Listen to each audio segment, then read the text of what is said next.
Muy buenos días, queridos hermanos, bienvenidos a este tiempo de oración de la Alianza Cristiana y Misionera. Contento de estar con ustedes una vez más. Espero que todos se encuentren bien, orando porque la gracia del Señor nos ampare en estos tiempos de dificultades en cuanto a la salud y también en cuanto a la economía que como país estamos nosotros viviendo. Pero qué bueno es saber que nuestras vidas están en las manos del Señor, sea que estemos gozando de buena salud o no. Siempre estamos en las manos del Señor. Qué hermosas las palabras del apóstol Pablo, sea que vivamos o que muramos, del Señor somos. Así que damos gracias a Dios en esta mañana por la soberanía de Dios sobre nuestras vidas, por el privilegio de estar en las manos del Señor. Y pensando en esto, queridos hermanos, quiero invitarles a tener un tiempo de oración para comenzar poniendo este espacio en las manos preciosas de nuestro Salvador. Oremos. Bendito Señor y Padre nuestro, gracias te damos en el glorioso nombre de Jesús por el buen día que tú nos das, por la oportunidad que nos concede, Señor, de acercarnos a ti por medio de la oración, por este privilegio, Señor, de poder estar en comunión contigo, y no solamente yo, sino todos nosotros juntos.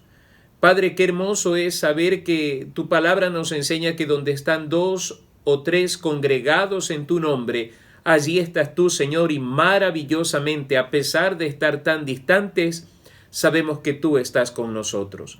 Señor y Padre nuestro, en esta mañana queremos honrar tu nombre, reconociendo, Padre, que la salud la tenemos por tu gracia, que el alimento y el vestido son parte del favor que a diario tú derramas sobre nuestras vidas. Y sobre todas las cosas, la salvación enorme que tú has conseguido para con nosotros al enviar a nuestro Señor Jesucristo a morir en la cruz del Calvario por nuestros pecados. Gracias, Señor.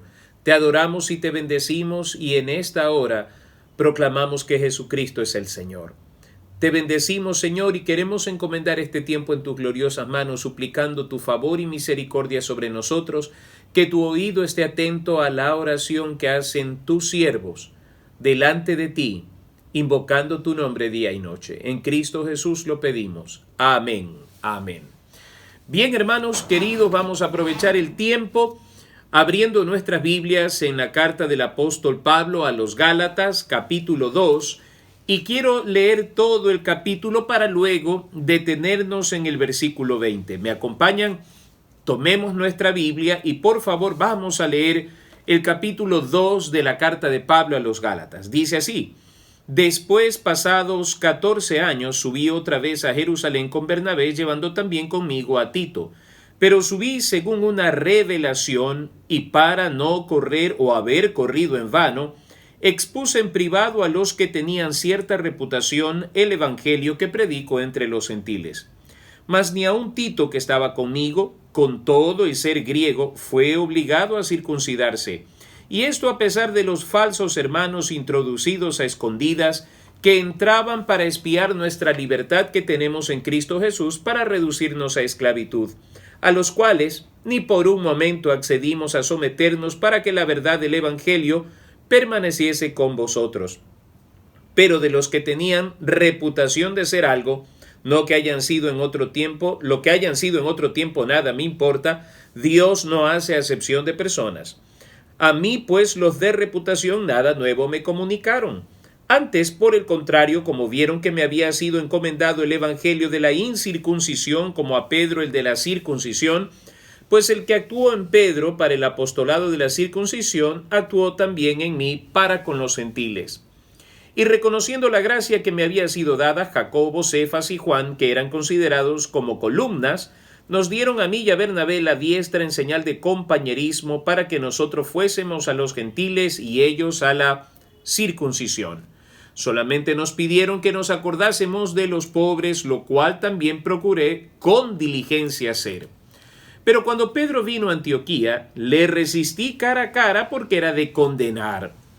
Pues antes que viniesen algunos de parte de Jacobo, comía con los gentiles, pero después que vinieron, se retraía y se apartaba porque tenía miedo de los de la circuncisión. Y en su simulación participaban también los otros judíos, de tal manera que aun Bernabé fue también arrastrado por la hipocresía de ellos. Pero cuando vi que no andaban rectamente conforme a la verdad del Evangelio, dije a Pedro delante de todos: si tú, siendo judío, vives como los gentiles y no como judío, ¿por qué obligas a los gentiles a judaizar?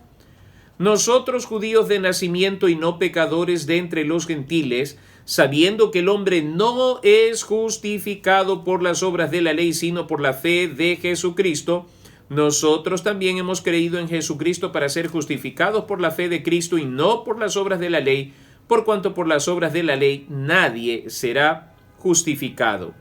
Y si buscando ser justificados en Cristo también nosotros somos hallados pecadores, ¿es por eso Cristo ministro de pecado? En ninguna manera.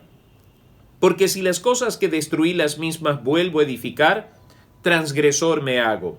Porque yo por la ley soy muerto para la ley, a fin de vivir para Dios.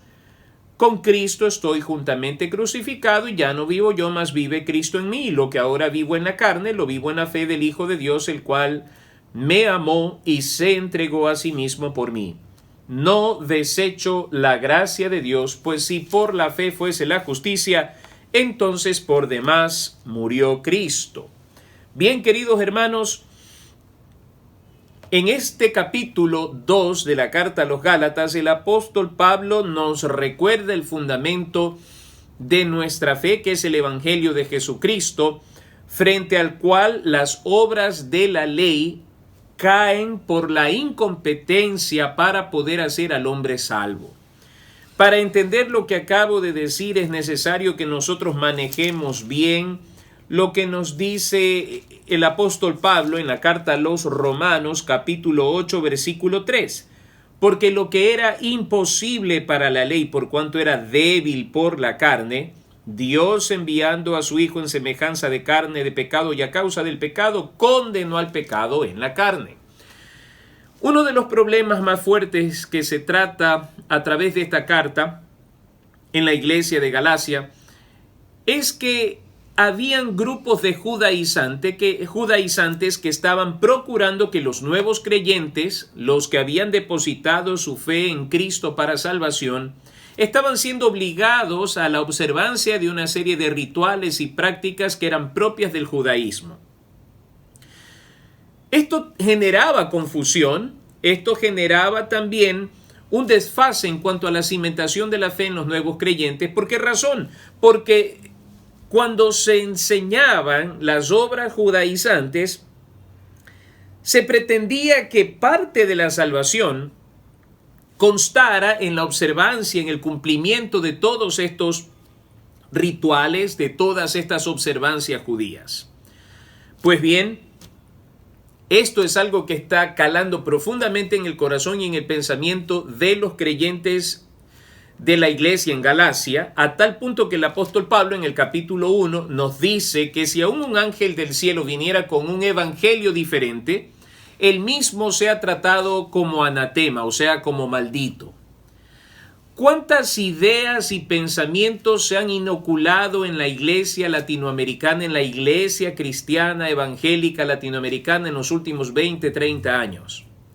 Con una tendencia a desvirtuar el evangelio que es por pura gracia, con una tendencia a una serie de añadiduras al proceso del discipulado del cristiano, encomendándoseles una serie de prácticas y observancias que no tienen fundamento bíblico y que se han vuelto una especie de requisito sine qua non para poder participar en liderazgos, para poder participar en ministerios de una iglesia. Todas estas cosas me hacen pensar en lo que los judaizantes hacían en el siglo I con la iglesia cristiana. Y el asunto era tan grave que el apóstol Pedro había caído en cierta práctica de hipocresía.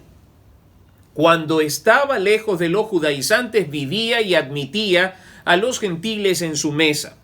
Pero cuando venían los judaizantes, por miedo a ellos, caía en la práctica de la hipocresía. Fíjense, pues antes que viniesen algunos de parte de Jacobo, los judíos, comía con los gentiles. Recordemos nosotros lo que aprendió el apóstol Pedro en esa revelación por medio de una visión allí en el libro de los Hechos, en que se le mostraba que la gracia de Dios había sido derramada sobre los gentiles. aquel lienzo cargado de todos aquellos animales que por prescripción de la ley no debía participar, y la voz celestial que le dice: levántate, mata y come. Y cuando él dice: ninguna cosa inmunda ha entrado en mi boca, la voz celestial le dice a él: no llames tú inmundo a lo que Dios ha limpiado, hablando acerca de lo que habría de acontecer momentos después al poder hablar del Evangelio de Cristo con los gentiles. Pedro, en esa dualidad de intención, vivir en la libertad de la gracia de nuestro Señor Jesucristo y tratar de conciliar con los judíos, había caído en una hipocresía, en tratar de conciliar con los unos y los otros. Vean, amados hermanos, esto es parte de la debilidad del carácter humano. Es parte de la debilidad del carácter humano. ¿A qué me refiero con esto? Si nosotros seguimos de cerca la figura del apóstol Pedro, sabemos que es un hombre de temerarias decisiones. Cuando el Señor Jesucristo venía andando sobre las aguas, él fue el único que dijo: si eres tú, manda que yo vaya sobre las aguas. Y efectivamente él fue y caminó. Y nosotros sabemos el resto de la historia. Cuando el Señor Jesucristo anunciaba que lo iban a abandonar, él temerariamente dijo: bueno, si todos te dejaran, yo no te dejaré. Y si todos te abandonaran, yo no te abandonaré. Pero horas más tarde estaba él negando al Señor Jesucristo con juicio y maldición. A veces nosotros tenemos una idea equivocada de lo que es correcto en cuanto al carácter y pensamos que un carácter fuerte es eso. Pero un carácter fuerte, a la luz del Evangelio, es aquel que, pese a la opinión contraria de algunos grupos de tendencias ajenas al Evangelio, podemos nosotros sostener con rectitud y firmeza el Evangelio de Cristo que ha sido sembrado sobre nosotros. El apóstol Pablo al respecto dice algo que a mí siempre me ha cautivado. En el capítulo 1, versículo 10, él dice: pues busco ahora el favor de los hombres o el de Dios. En otras palabras, ¿con quién quiero quedar bien? ¿O trato de agradar a los hombres? Pues si todavía agradara a los hombres, no sería siervo de Cristo.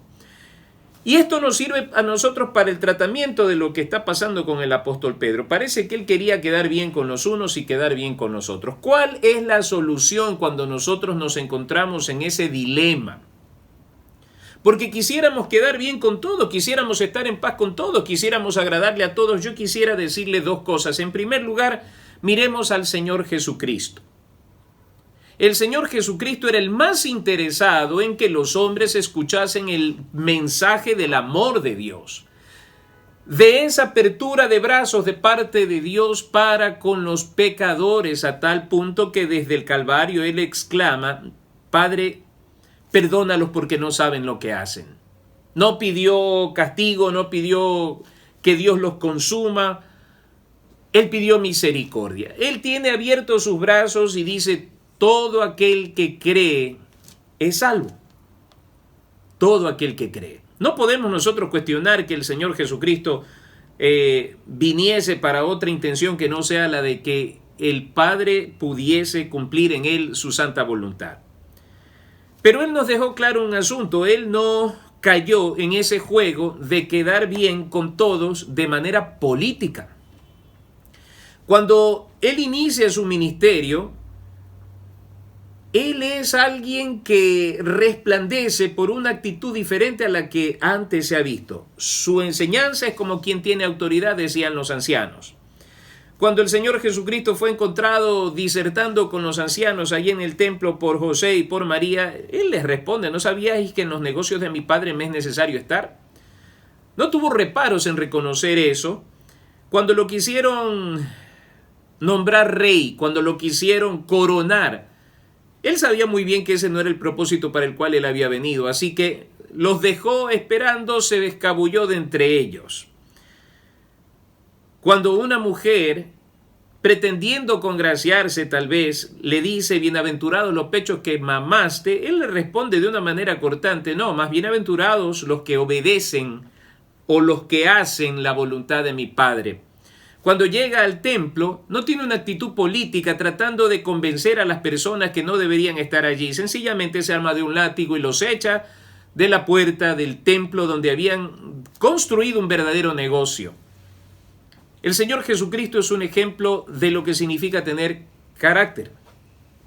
Fue muy misericordioso con los débiles y con quienes estaban engañando al pueblo, con quienes estaban manejando a través de la religión al pueblo. Fue sumamente cortante.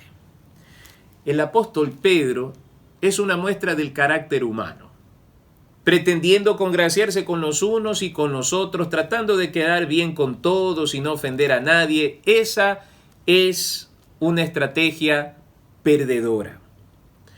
Porque, queridos hermanos, el apóstol Pablo dice, si yo pretendiese agradar a los hombres, dejaría de ser siervo de Cristo. Entonces tengo que decidir de qué lado de la colina voy a estar, o voy a caer, o voy a morir, o como usted quiera. Yo tengo que decidir de qué lado estoy. Pero cuando me decido por estar en el lado de Cristo, yo sé que a muchas personas no les voy a resultar simpático. Cuando yo resuelva predicar el Evangelio de Jesucristo tal como está escrito en la Santa Palabra, yo sé que voy a tener reacciones adversas. ¿Por qué razón? El Señor Jesucristo lo anticipó. El mundo os aborrecerá, y cuando el mundo no aborrece a un creyente es porque ese creyente no está resplandeciendo con la luz del Evangelio. Así de sencillo. Los que predicamos el Evangelio no podemos esperar que el mundo aplauda nuestra tarea. Por eso el apóstol Pablo dice en el versículo 20, con Cristo estoy juntamente crucificado, y ya no vivo yo, ya no son mis intereses, ya no son mis ambiciones, sino que vive Cristo en mí, de tal forma que mis intereses más caros quedan a un lado, para que se ejecute en mí la voluntad divina y para que Cristo sea reflejado en mi carácter y en mi conducta, aunque eso signifique que el mundo me desprecie. Ahora, yo estoy preparado para que el mundo me desprecie por una sencilla razón, porque con Cristo estoy juntamente crucificado. Cristo fue elevado en el madero vergonzoso delante de toda la sociedad judía. Fíjense ustedes, la muerte de madero, decía el Antiguo Testamento, era una muerte de malditos. Se crucificaban a los delincuentes. Recordemos nosotros que hay 2 delincuentes a los lados del Señor. ¿Por qué razón? Porque ese era un castigo ejemplar. Escuchen lo que estoy diciendo. Un castigo ejemplar para que los ciudadanos hiciesen lo correcto y no se les ocurriese transgredir la ley so pena de terminar en un madero. Así que lo que hizo el Señor Jesucristo fue tomar nuestro lugar en el vergonzoso madero para morir por nosotros, para que nosotros no tuviésemos que llegar allá. Él asumió la vergüenza social para que nosotros pudiésemos tener vida eterna, y nosotros a veces nos avergonzamos de Él delante de esa misma sociedad. ¡Qué paradoja! Amados hermanos, estar con Cristo juntamente crucificado significa deleitarnos en esa vida gloriosa que Cristo consiguió para nosotros, esa vida abundante que propone escatológicamente un lugar donde ya no habrá más dolor, ni más muerte, ni más tristeza, sino que estaremos con Él para siempre, disfrutando de las cosas que ahora dentro de este cuerpo de muerte y corruptible nosotros no podemos disfrutar. Al identificarnos con el Señor Jesucristo y su Evangelio, nosotros hemos resuelto morir a este mundo y sufrir el oprobio de este mundo, la vergüenza de este mundo, a cambio de resplandecer en el camino del Evangelio. Amados hermanos, todo esto que vivimos y sufrimos en esta tierra es temporal. Pero por favor, jamás nos olvidemos que para seguir a Cristo hay que tener carácter, ser firmes y pensar que nosotros estamos en el camino de la vida eterna, donde no hay ambigüedades sino absolutos, donde la paga del pecado es muerte y la fe en el Señor Jesucristo es vida eterna. Así de simple y sencillo. Nosotros pues hemos resuelto morir a este mundo para vivir con Cristo y para que Cristo viva en mí. Y Él dice, y lo que ahora vivo en la carne, lo vivo en la fe del Hijo de Dios, el cual me amó y se entregó a sí mismo por mí.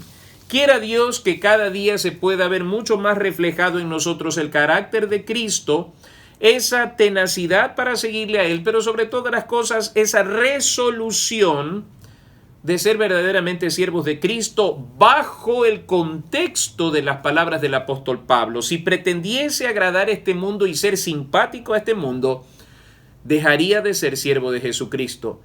Amados hermanos, no amemos las glorias terrenales ni el aplauso de este mundo. Escúchenme, no amemos las glorias terrenales ni el aplauso de este mundo. El Señor Jesucristo nos dijo claramente, este mundo os aborrecerá porque a mí me ha aborrecido.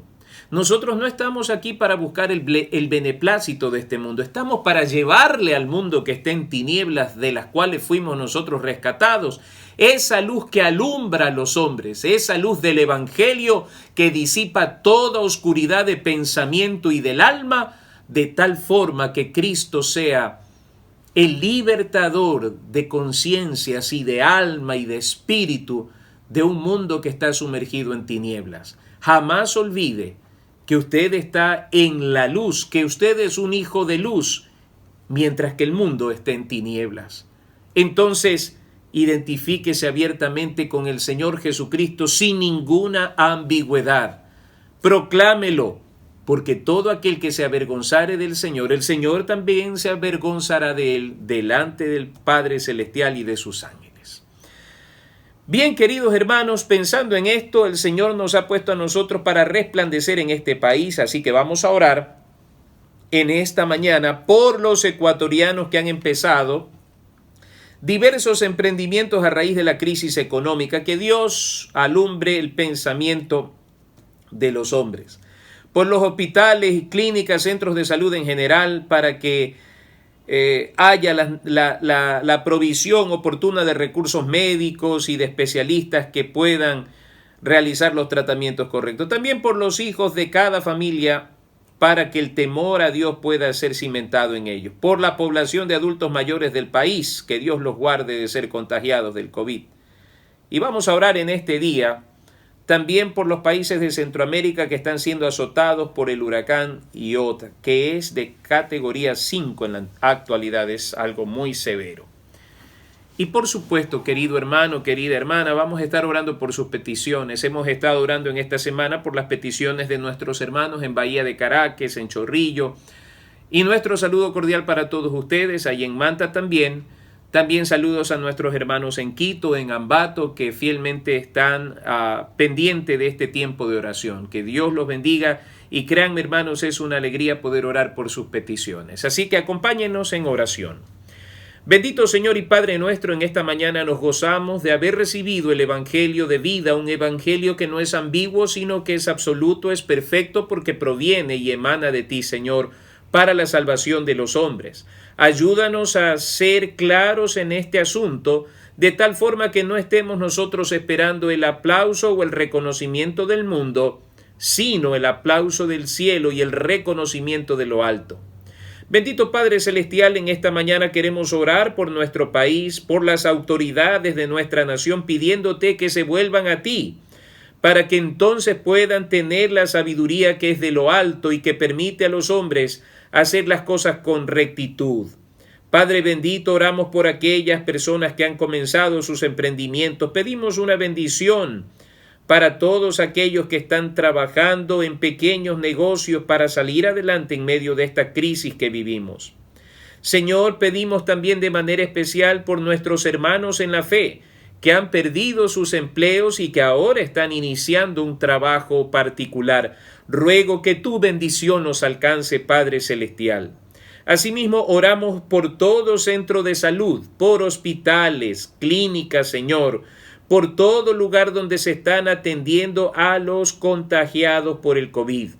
Señor bendito, ten misericordia y paséate en esta mañana con gran poder y autoridad sanando a los enfermos, Señor, trayendo palabras de salvación a aquellos, Señor, que están sufriendo a causa de esta enfermedad tan horrenda.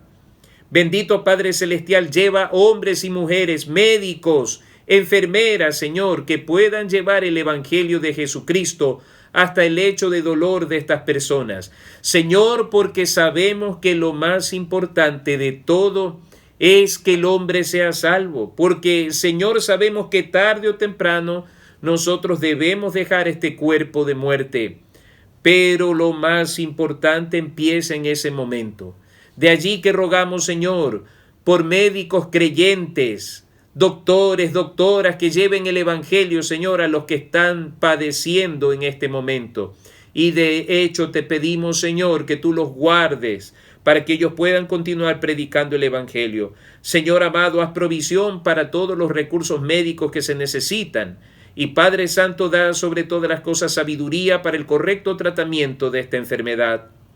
Mi Dios, sabemos que esta enfermedad maligna ha azotado duramente diversas ciudades de nuestro país. Oh Padre Santo, en el nombre de Jesús, apiádate y sé tú reprendiendo esta enfermedad que trae muerte y que trae dolor a nuestra nación. Asimismo te ruego, Padre Celestial, por las familias ecuatorianas, porque pueda llegar el Evangelio al hogar de cada familia ecuatoriana y los jóvenes, los niños, las nuevas generaciones puedan escuchar el mensaje de salvación. Te ruego, Señor, que tengas misericordia de nuestro país y las nuevas generaciones también te conozcan. Oramos también por los adultos mayores, Señor, que están en condición de riesgo. Te ruego con todo mi corazón, Padre bendito, que tu diestra de poder sea guardándolos. Y de manera especial oramos por nuestros hermanos en la fe, que ya están volviendo a los templos, Señor, a recibir tu palabra, a alabarte, Señor. Oro, mi Dios, mi Rey, en el nombre de Jesús, que guardes a nuestros hermanos. Y también oramos, Señor de la gloria, porque tú tengas misericordia de ellos. Ahora, Padre Santo, pedimos por los países centroamericanos que han sido fuertemente azotados por este huracán. Padre amado, en el nombre de Cristo, ten misericordia y trae de tu refrigerio espiritual para los que han perdido sus casas, para los que han perdido familiares, Señor, ten misericordia. Y ahora, Padre, en esta mañana quiero orar en el nombre de Jesús por los hermanos en la fe que han perdido seres amados en el transcurso de esta pandemia. Ten misericordia, Dios de la gloria, y sé tú consolando los corazones de mis hermanos que han sufrido y están sufriendo el duelo por esta enfermedad. Señor, da fuerzas nuevas, trae aliento al corazón y trae, Señor, sobre todo la esperanza gloriosa de la resurrección al corazón de mis hermanos. Oh Padre bendito, también ruego con todo mi corazón en este día por la esposa del pastor José Zavala, por la hermana Glenda León García. Te ruego en el nombre de Jesús que tú pongas tu mano de poder sobre su cuerpo y si te place, Padre Celestial, tú la levantes con gran poder y gloria. Señor, oramos por los enfermos a manera general. Hemos recibido una lista larga de algunos hermanos que están enfermos, Señor. Yo ruego en este momento, Padre Celestial, tú que lo conoces todo y para quien no hay ningún impedimento. Padre Santo, mira cuántos hermanos están en estos días enfermos. Te ruego en el nombre de Jesús, pon tu mano bendita y sanadora sobre todo cuerpo enfermo y obra poderosamente conforme a tus planes y propósitos. Te ruego también, Señor, por aquellos que han recibido un diagnóstico desfavorable y les han detectado enfermedades mortales. Te ruego en el nombre de Jesús que la gloriosa palabra tuya y el Evangelio de Cristo sustenten la fe de nuestros hermanos. Padre, oro por aquellos que están pasando por diversas necesidades materiales y que han golpeado duramente la economía de nuestros hogares. Te ruego por mis hermanos que han perdido trabajo, Señor, y están pasando por momentos de angustia. Sé tú proveyendo la palabra tuya para calmar la ansiedad. Te ruego también que tú hagas provisión oportuna de todo lo necesario. Y amado Padre Celestial, oro por los hogares que están pasando por conflictos, por luchas, Señor, por ataques del enemigo. Te ruego en el nombre de Cristo que tú traigas tiempos de refrigerio espiritual entre padres e hijos, entre hermanos, entre esposos. Señor, en el nombre de Jesús de Nazaret, trae tiempos de paz.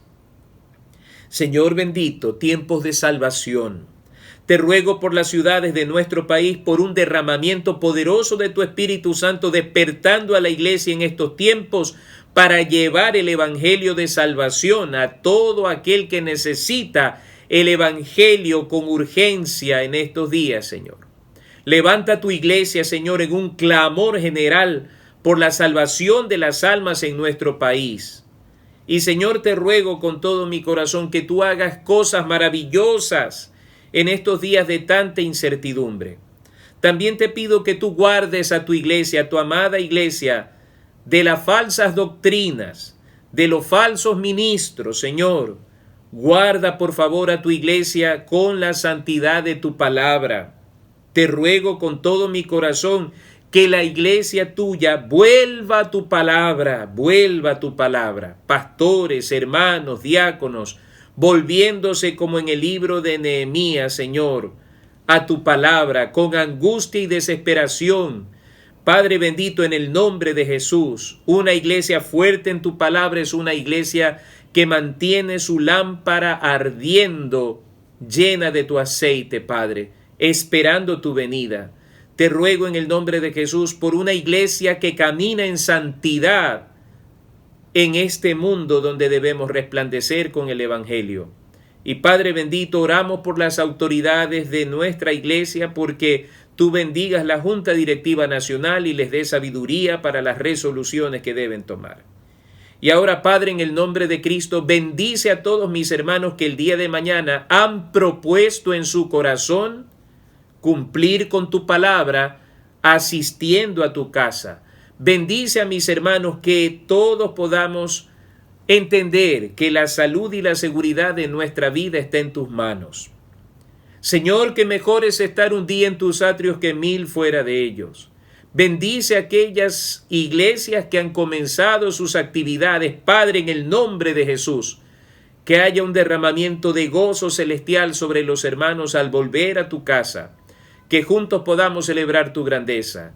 Y ahora, Padre, gracias por la oración, por este vínculo de comunión contigo y con nuestros hermanos, porque es maravilloso saber que en este momento todos estamos juntos contigo y los unos con los otros. Gracias, Padre, porque se aproxima ese día glorioso en que tú levantarás a tu iglesia de esta tierra. Gracias, Señor, por tus bondades y misericordias, y gracias también, Señor, por darnos tu palabra. Ayúdanos, Señor, a entender que estamos muertos en Cristo al pecado, pero vivos para ti en la fe gloriosa de nuestro Salvador. Te amamos, Señor, y te bendecimos y damos gracias por tus bondades y misericordias. Y gracias también, Señor, por cada hermano, cada hermana que ha madrugado a buscar tu rostro. La recompensa es tuya, Señor, para ellos.